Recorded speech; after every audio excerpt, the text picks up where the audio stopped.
We are live. Hold on, let me clean my let me clean my screen. You're wondering where.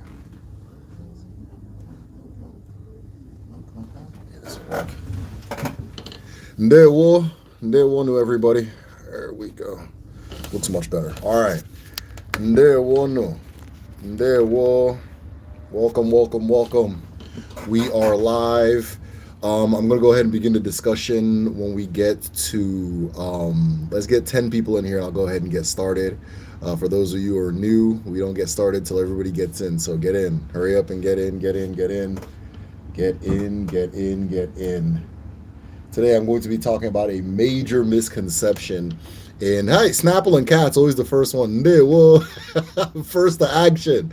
Chimoge's comments. Go check out Chimoge's comments. We're going to be talking about a major misconception that always happens. How well can you guys hear me? Zoltar's in the house. Hey, Zoltar, I feel like I haven't seen your name in a while. Or maybe I'm tripping. I don't know. We are officially on. Chidimma, Wayama, Mamanu, Wayama, he got it. Thank you for shouting him out. Yeah, go check out Chimoge's comments. Chimoge's comments is an ally to the medicine shell movement. And there will can hear you well. All right, good. We are going to go ahead and get. Oh, damn, that was fast. We already got 10 in. Maybe I set the bar too damn low. All right. So right now I'm at my childhood house. This is the house that I grew up in. This is the basement that me and my brothers completely abused and tore to pieces growing up. We all had turns having this be our room. And by the time my last brother took it over, but I played a big part in the missing panels and all that too. Funny enough, both of my brothers are on YouTube. So one of them is Screwface Jean. The other one is Queso the Big Dipper, right? Queso the Big Dipper. So those are my two brothers. They both do music, Medicine Shell Movement. He said, yeah, both of them do primarily music reviews, but they also make their own music and things like that. So check them out whenever you have the opportunity. And if you guys are familiar with their channels, you'll know this environment very well. I thought that was a garage. Oh no, we turned this into a damn kennel. We turned this thing into a damn kettle, but it's all good. He said, all right, so I said we're going to begin at, once we get 10 people in here, we're at almost 15. Let's go ahead and get started. So for those of you who are new, my name is Derek Oforongwa. Of course, this is the Medicine Shell. I discuss Igbo spirituality, Odinani Ndibo, Igbo spirituality, Igbo culture, Omenala Ndibo, as well as our history and everything like that. But it's also a foundation for me to discuss other things too. So I teach different things from the ancestral perspective, especially pertaining to spirituality, right? So that being said, close to 10K subscribers. Yeah, I saw that the other day. He said, anyways, let me go ahead and get started before I get distracted. All right. So as always, I don't have my UFO with me. I had to make a quick stop to come and see my mom, things like that. I didn't bring my UFO with me. I didn't bring my Nzu, anything like that. But you don't necessarily need those things to commence, right? So I'm going to commence without. I'm going to show you how it is done. Ukikekerua. Alawala, ala nne mmadụ na nne mmụọ, ala na-enye ndụ, ala kere anyị niile, ọjị abịala. Ọjị m ji n'aka bụ ọjị unu dumere n'obi m, ọjị mmụọ na ọjị mmadụ, ọjị na-ejikọta ihe niile gbasara ndụ, gbasara ihe ọma, gbasara uche, gbasara ike n'ụwa. Eji m obiọma na-ekele unu. Ana m ekele ndị ichie m na ejike. Eji m obiọma na-ekele gị. Na emenaha. Eji m obiọma na-ekele gị. Na ukwu egbu. Eji m obiọma na-ekele gị. Nna ọfọdụ nwa. Eji m obiọma na-ekele gị. Nna akaweze. Eji m obiọma na-ekele gị. Na-ekelekwa unu niile, ma ndị mmadụ na ndị mmụọ, ndị mgbu na ndị egede. Hmm. Ndị ajana na ndị kpakpando ụmụ eluigwe. Tani nke anyị ji n'aka bụ eziokwu. Okwu nke bụ okwu gbasara nke bụ eziokwu.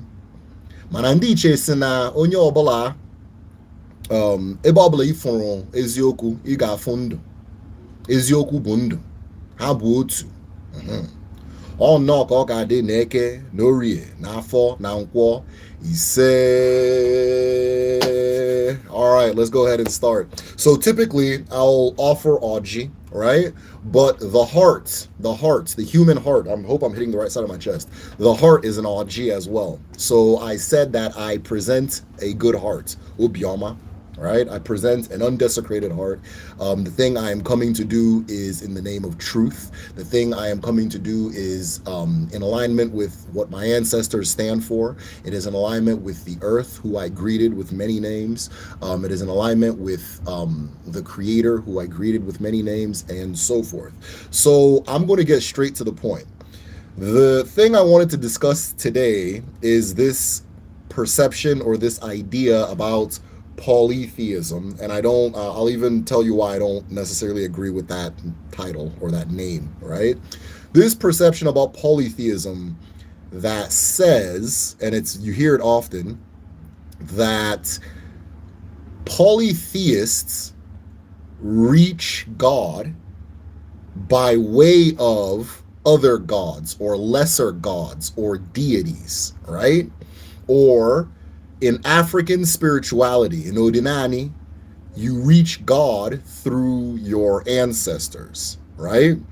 And this is something I've heard from way back. I've kept it in the back of my mind, and I've looked and I've looked and I've looked. I've searched without and within to see whether this makes sense. And I am of the thought that it is not the truth. It does not make sense, right? This is why I don't think it is the truth. I think this is a concept that came later, or in more recent time, fairly recent time, as a means to explain polytheism to somebody who follows the Abrahamic religions, without losing face to the Abrahamic religion person. So whoever is hearing this, the Abrahamic religion person who's being told this, is in power, right? And they're being told this as an explanation so that the polytheistic religion doesn't lose face by being, they worship a bunch of lesser gods, so on and so forth. Wait, I'm late. What are we talking about? We are talking about the misconception that people who adhere to polytheistic religions, that they reach God by way of lesser deities, or specifically when it comes to Africa, right, Odinani, that we reach God by way of our ancestors, right? But you saw what I did at the beginning of this discussion. I did Iwaji, right? I greeted all of the forces, individuals, everything that I felt needed to be greeted for us to commence this meeting. I gave everything its due respect and acknowledgement. The order I did it was, I said creator, I greeted the earth, I greeted all of my male ancestors, right? My Ndichem, right? I greeted my male ancestors as the first son of my family, right? I greeted them, right? And then I greeted Ndimbu Nandiegede, which Ndimbu are the first people, right? The people who existed before death. And Ndiegede, the people who came after death, the higher ancestors that we come from directly, right? I greeted Ndimmadu, which are people, right? And Ndimmo, which are spirits. I greeted everybody, and I said that the thing we're doing here is in the name of truth. We are pursuing truth because truth is life. And our ancestors say, this is exactly what I said in the beginning. Our ancestors say that where you see truth, you see life, right? Where you see truth, you see life. Where you see life, you see truth. They are one and the same, okay? So I greeted all these things. Now, you notice that I greeted the creator, and then I greeted everybody else, right? Had I left out the creator, I have left out the creator. You understand? If I leave out everything else, I leave out everything else. Meaning that everything I greeted, everyone I greeted, every force I greeted is not a gateway to the creator. I greeted the creator and I greeted the earth and I greeted so on and so forth. Other people may greet the waters, other people may greet the sky, other people may greet all of these different forces or existences, right? They may greet them, but they're not greeting them as a way to get to the creator, right? In Odinani Ndibo, if you wish to speak to the creator, you speak to the creator. If you wish to connect to your chi, you connect to your chi. Nothing, there's no gatekeeper or anything between you and those things, right? Your chi is the thing that is closer to you than you yourself, right? The creator is the thing closest to truth than truth itself, or closer to truth than truth itself. These things don't need conduits or in between men or middlemen or middle forces, whatever you want to call it, right? So there's always this idea when discussing polytheism that all of these, that the God, there's God and God is a distant God, right? God is a distant God, and you speak to these lesser forces in order to get to God, or you speak to your ancestors and they send the message to God, right? That is a very Abrahamic idea. That's why I think that I have my own little theory as to why this description came about, right? Because when you look at what we're now calling polytheism, this is the belief system and the global understanding or the universal understanding that human beings carried for the majority of our existence, right? We have had a brief period where we tried something else. I'm of the opinion that people are now pivoting back because whatever, right? I don't think this is the first and only period in humanity where we pivoted away from this means of looking at the universe. I don't think it's the first, right?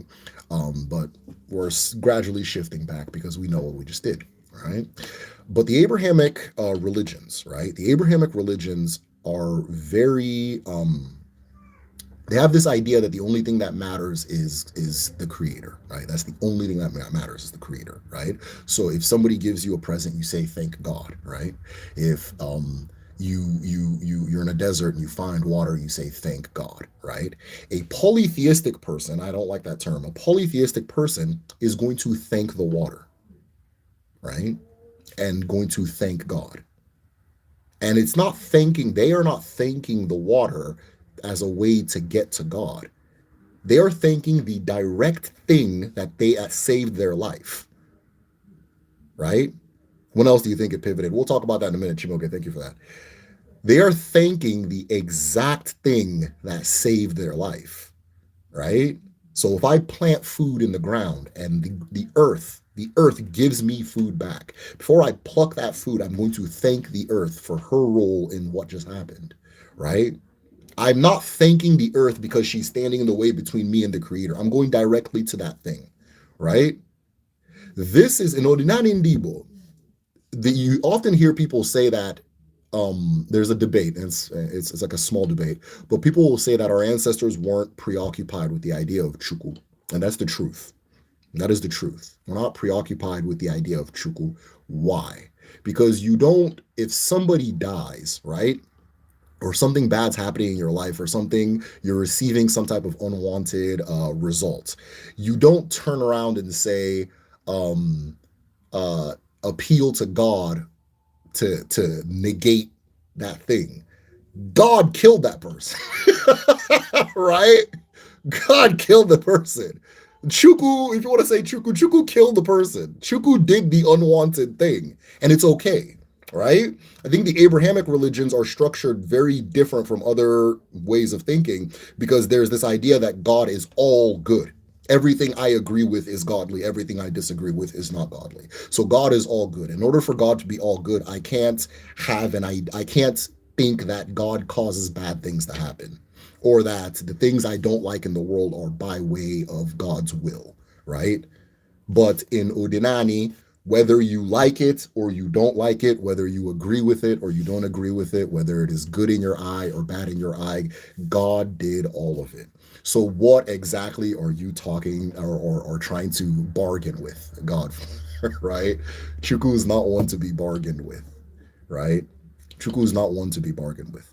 One of the things that one of the reasons I disagree with the term polytheism is that in the Abrahamic mindset, when you encounter, I also think this might be a result of how the Greek spirituality was structured, or not structured, but how it's spoken about, either how it actually was or how it's spoken about. I'm not sure, but definitely how it's spoken about. All right.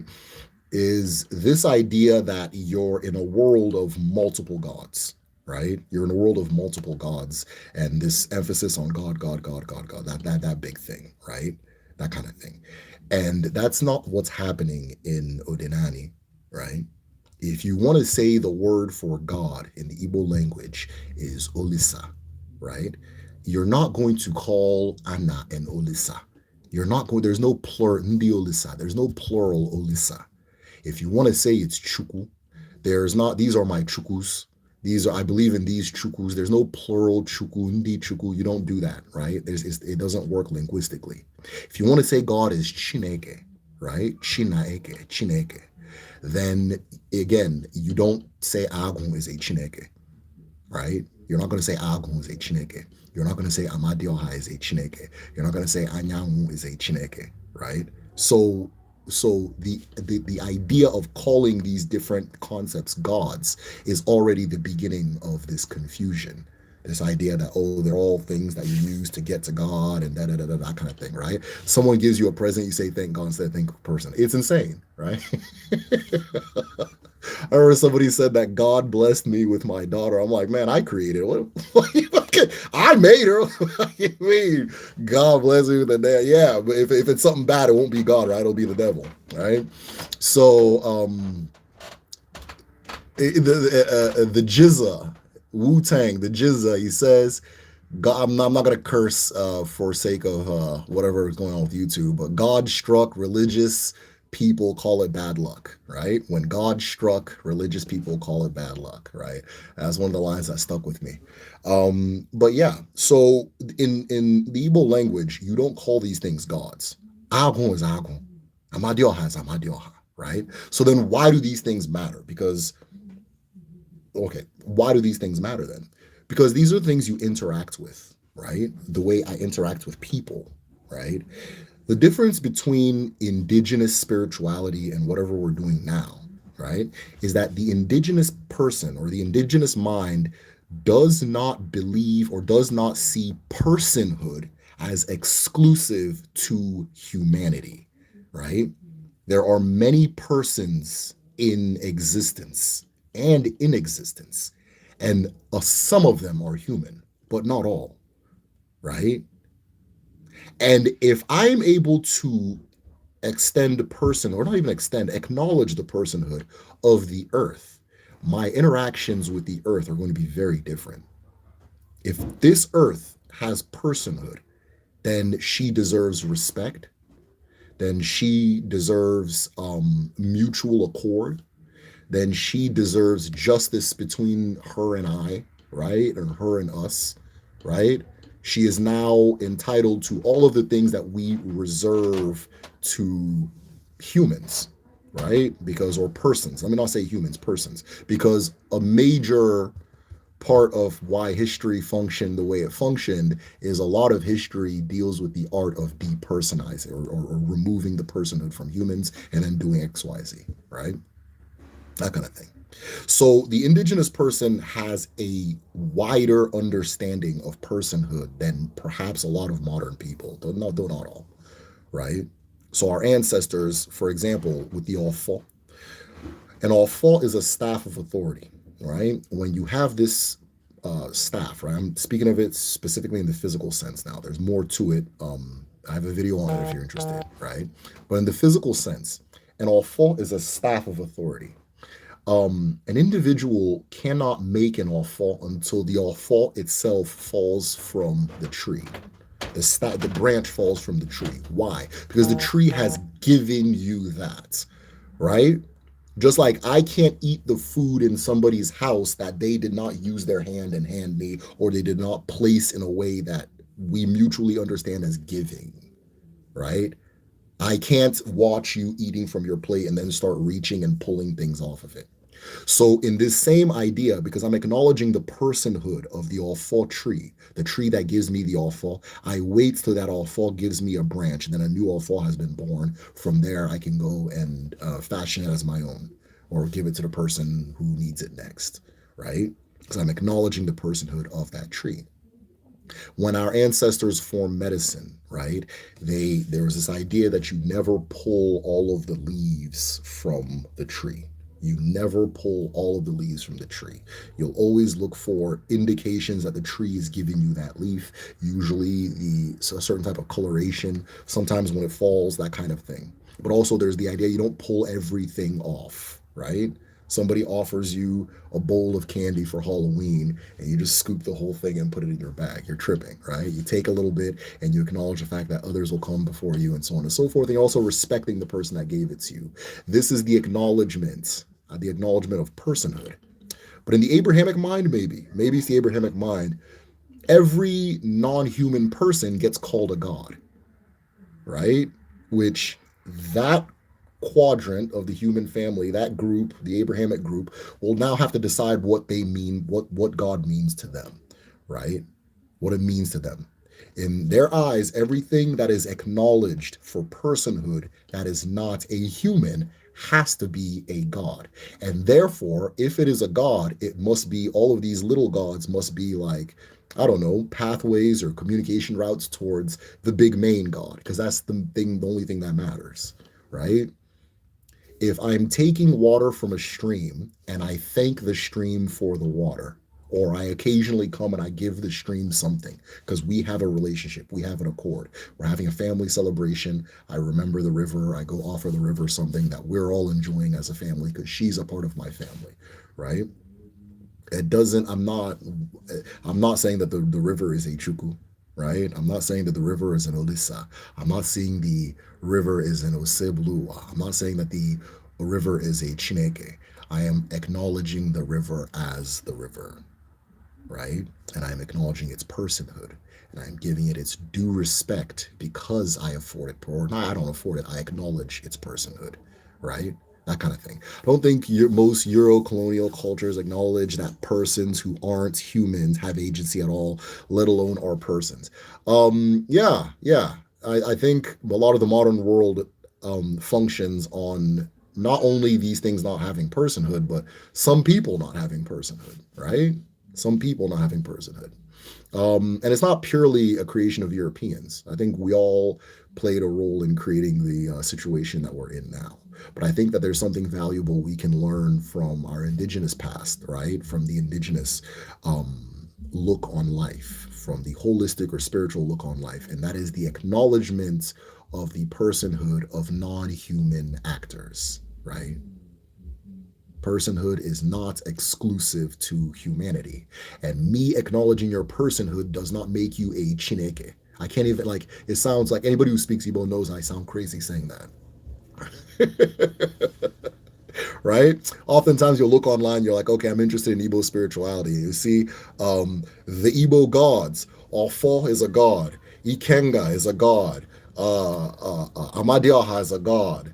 Nemiri is a god, for whatever, you know. And even on my channel, I said in my earlier videos, I'd say something god because I knew that's what people search. That's what you search to get there. I say before I explain what the concept of Abara is, I'm going to call them gods, and then we're going to work from there and just retire the word god and go into calling them Abara, right? Because a person that doesn't know what an Abara is not going to search what are the Abara. They might search what are the Igbo gods. Okay, come, we'll talk about the gods. You know? That kind of thing. But you're not right? That Abara word has letters that some of you guys have never heard before, right? That kind of thing. I'm reading some of you guys' comments here. Hold on.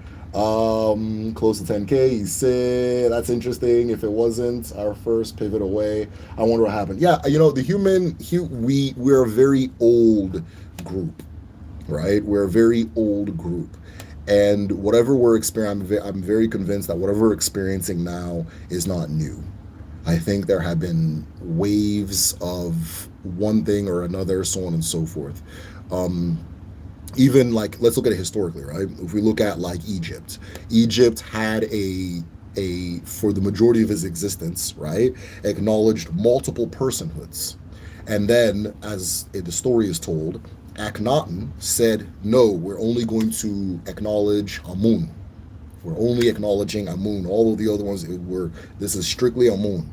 And then Akhenaten, and he, destroys this temple, and he tries to make this thing a thing, and he passes away, and his ideology gets reversed, right? So we know for sure that this happened in Kemet, right? We know for sure that, we see how these things wax and change. I think one of the mistakes we do is we try to see the ancestors or the ancients as a monolith that just, this is what they believed. No, these things have come and gone and come and gone and come and gone.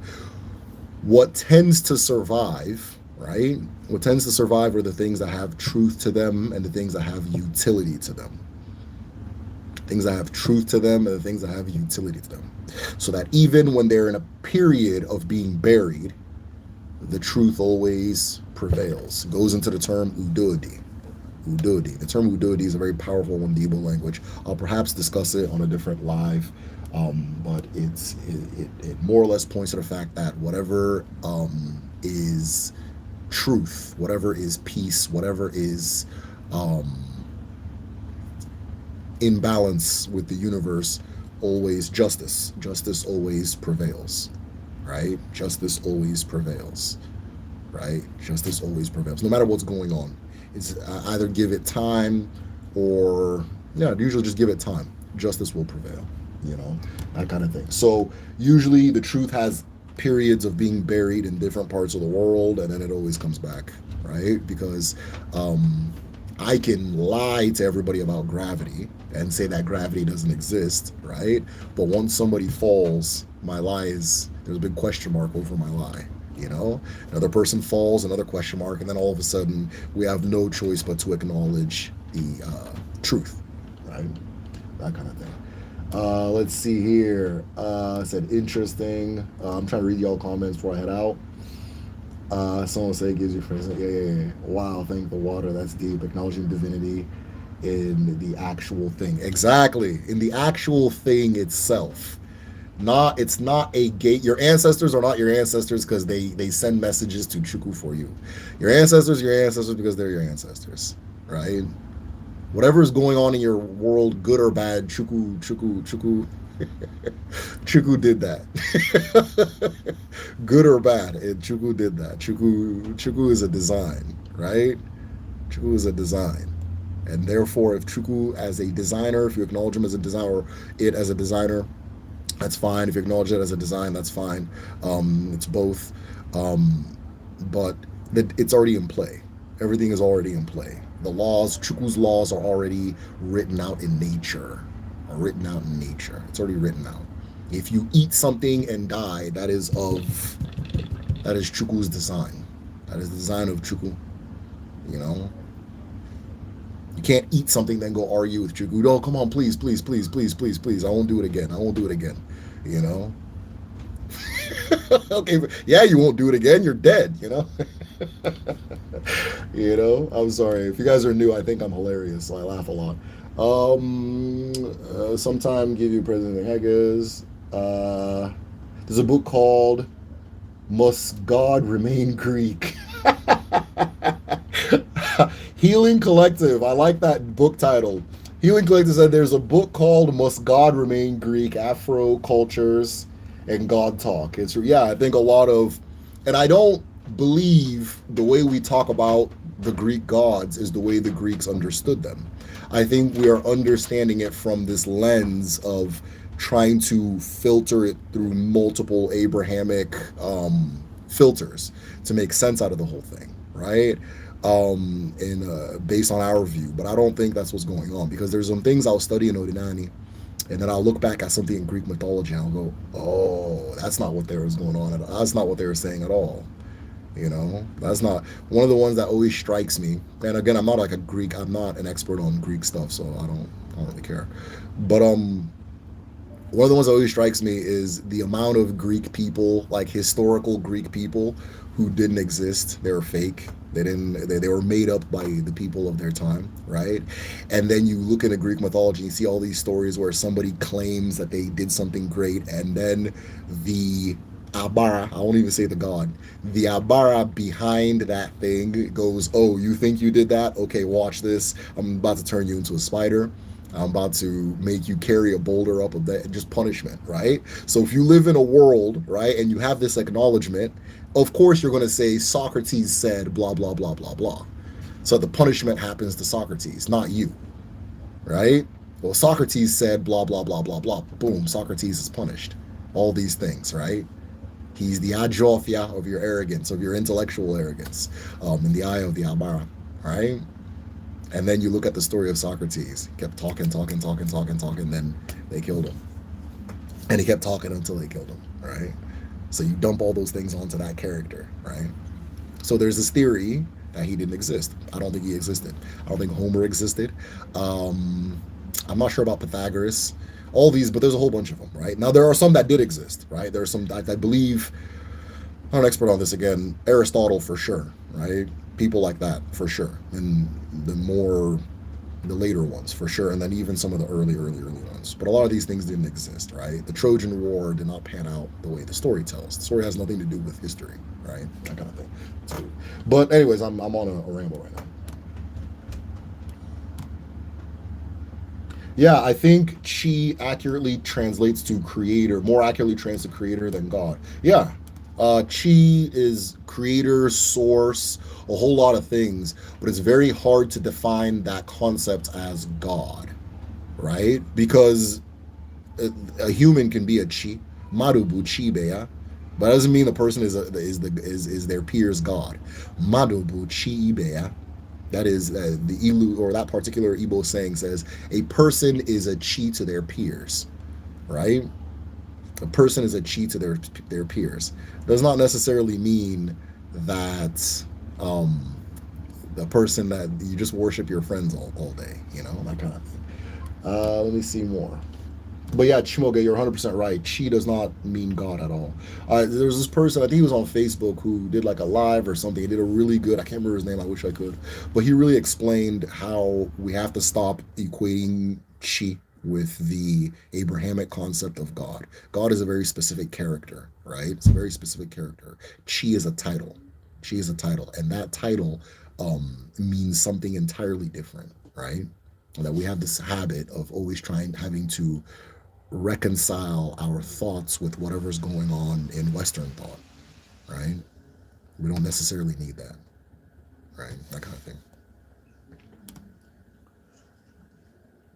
It's kind of like the rivers. Yoruba venerate Oshun because she's the literal river that provided them water, 100%. Exactly. So something like, so for example, right? Exactly.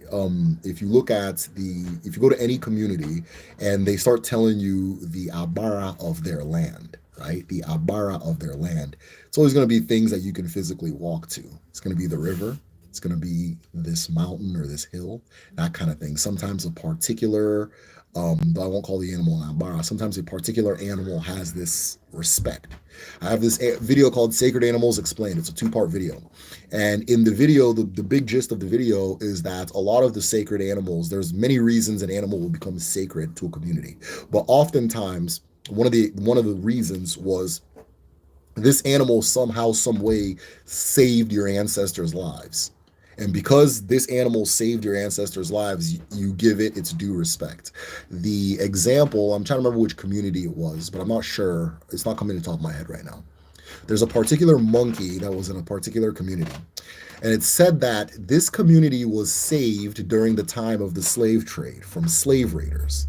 Because what would happen is if you try to sneak towards the people in this community by way of the forest and you're not from the community, this particular monkey, and all these particular monkeys would run to the top of the trees and begin screaming. And from there, you have an alert, and then you go and you figure out these people are trying to hunt you, and you go attack them and probably win the fight, right? Because they're trying to sneak and kidnap people. You understand? So this particular monkey does this again and again and again, that nobody can ambush this community because of this monkey. And because of this, in this community, you cannot eat this monkey, you cannot kill this monkey, you cannot insult this monkey or hurt it. The same way you wouldn't to a person. Any law that applies to human beings applies to that monkey as well, right? If the monkey comes to your house, you greet it as a respected guest, not even just a guest, a respected guest. You offer him something to eat the way you'd offer her something to eat the way you would any human being, and you go about it, right? But you'll look at that and say, "Oh, that monkey is one of their gods. That's the god, God, God, God, God, God." And that's not necessarily what's going on. It's like this monkey goes out of its way and assures that I, my ancestors, and my progeny survive. Of course, I'm going to show it respect, right? In my own community, we have that same respect for the royal python, Ekenjaba, right? The royal river python, whatever it's called in English, because our people our people acknowledge that when we arrived to the land, the original owner of the land was that python, not us, right? The python owns the land. We are renters almost. We are guests, right? And so the python is treated for many reasons. I mean, there's a lot of them, but one of the reasons the python is treated somewhat like a landlord, right? If python comes to your community, your house, you offer it something to eat. If it wants to sleep in your bed, you give it a blanket. If when people have children, the python visits them, right? Often, but the python never kills anybody. Python never kills anybody. It doesn't kill anybody, and it'll go into your farm. If you have chickens, it'll go into your farm and it won't touch a single chicken until you say you can have that one. Or you go take this one. You offer the chicken. Whew, then it'll come get it. But it won't just pick one by itself and start killing it.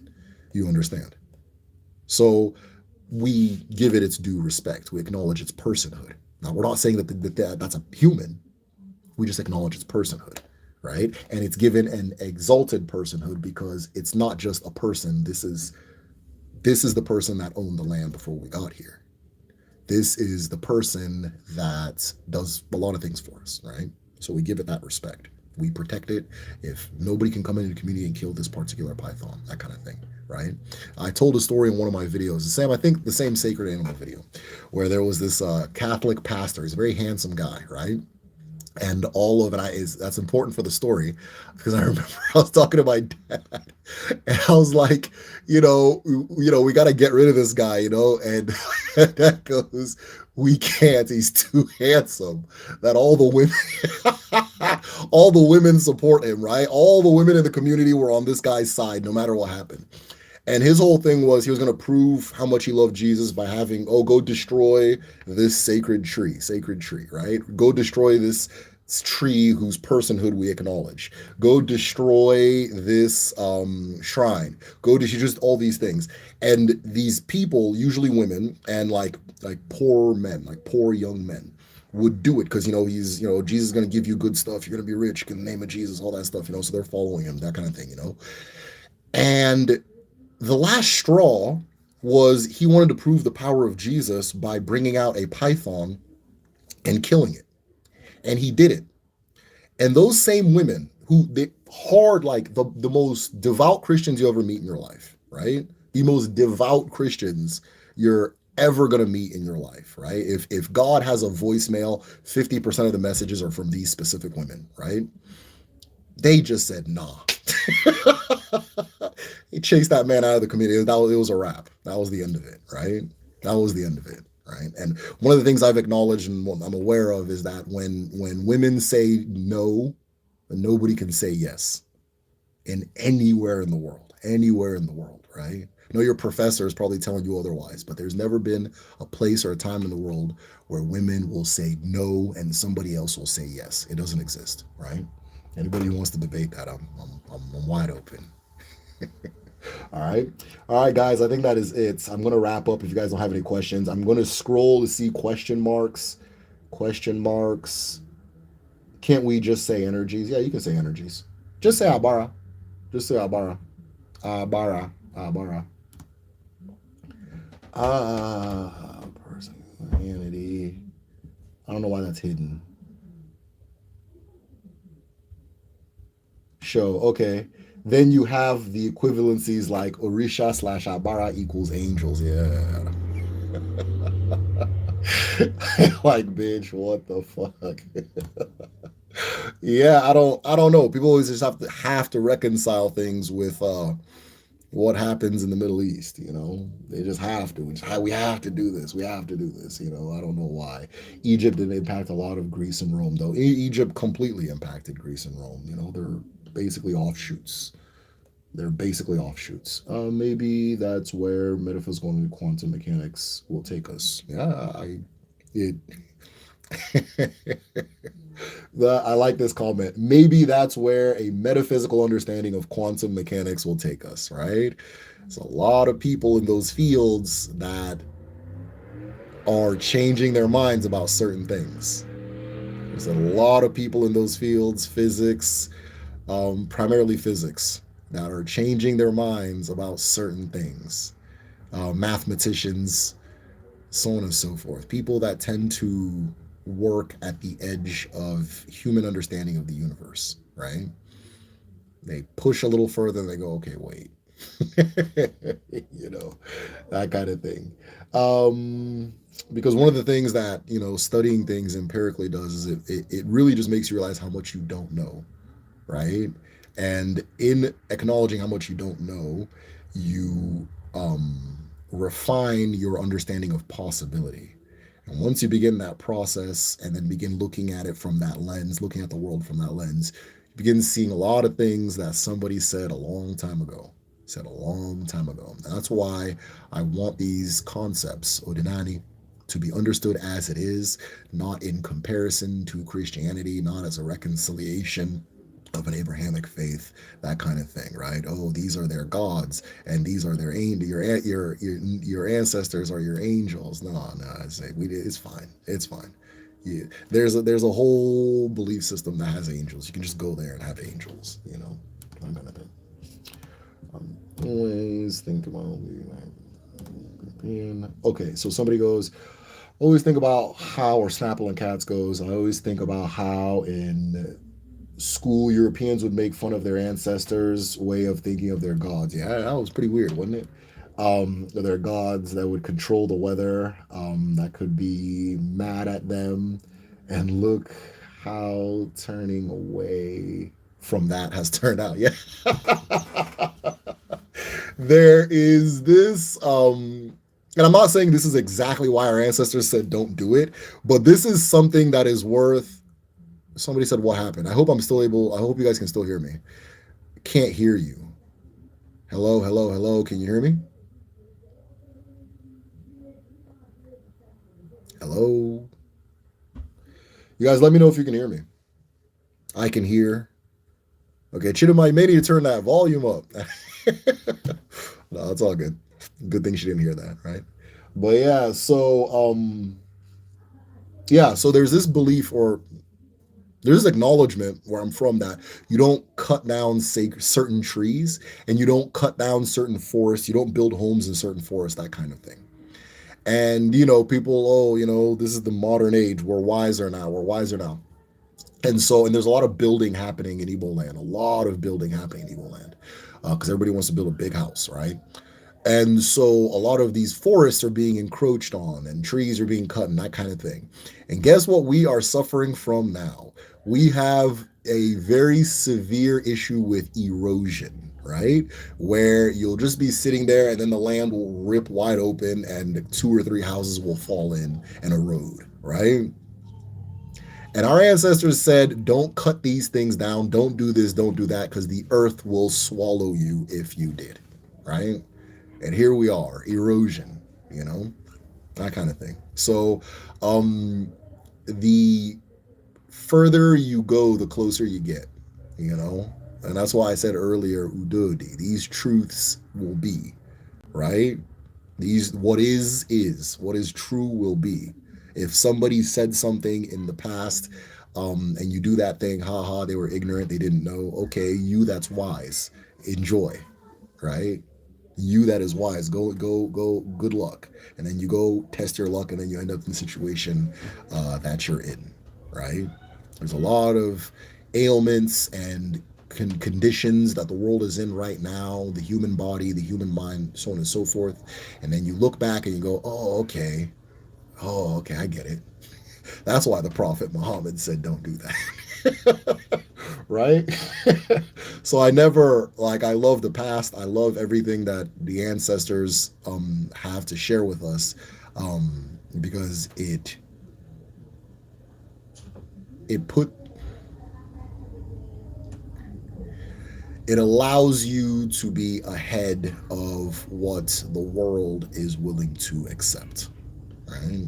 The world's not willing to accept a certain truth, and you say, you know what, I'm going to go ahead and I'm going to go ahead and just respect this, right? In 50, 60, 100, 200 years, you now see scientists now have discovered that blah, blah, blah, blah, blah. So I don't, that kind of thing. Uh, I just completed Greek mythology. The so-called gods are actually elements of nature. That's all, right? That's all, right? Oh, Athena is the god of wisdom. That's not an element of nature. Wisdom's not an element of nature. Wisdom is just you. It's just you that has wisdom, human. It's just you, just you. For some weird reason, just you, right? You take a telescope, you zoom out, you see all these things, and you're the wise one. And all these other things, this big spiral that we're living in of stars and all this stuff, it can't have the thing I got. It doesn't have this, you know. It can't figure out a computer. You're not gonna just you. Yeah, Athena, god of wisdom. Is wisdom an element of nature? Of course it is. You know. Otherwise, where'd it come from? Whatever your answer is, that thing is nature. So, you know, yeah, I got a thing. So yeah. I know my bones came from nature. I know that my bones, the things that comprise my bones, are also in the earth, right? And they're also in the stars, and they're also in the sky. I know that nature doesn't create from out of nowhere, right? These are all scientific principles, right? I know that the nature uses nature to create nature.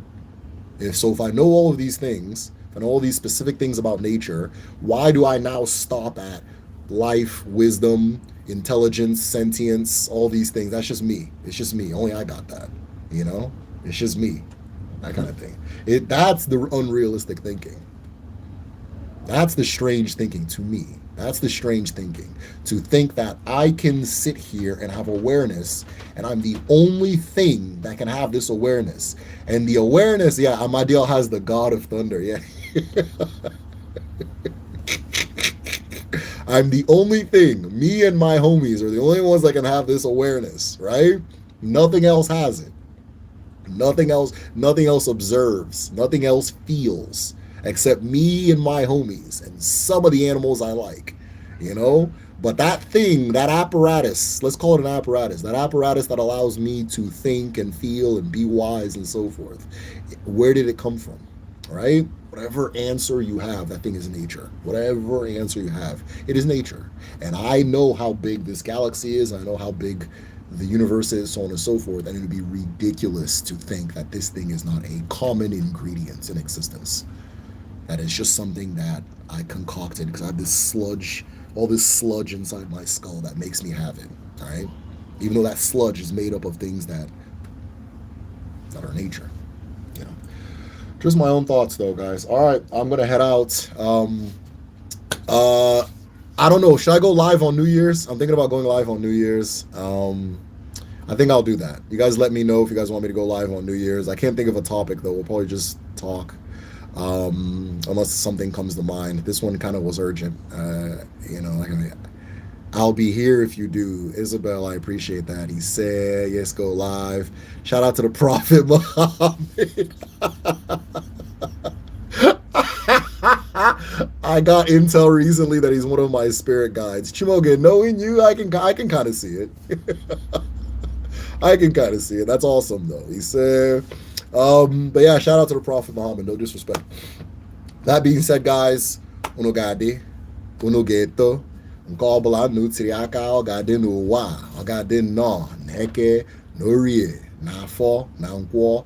He said, take care, guys.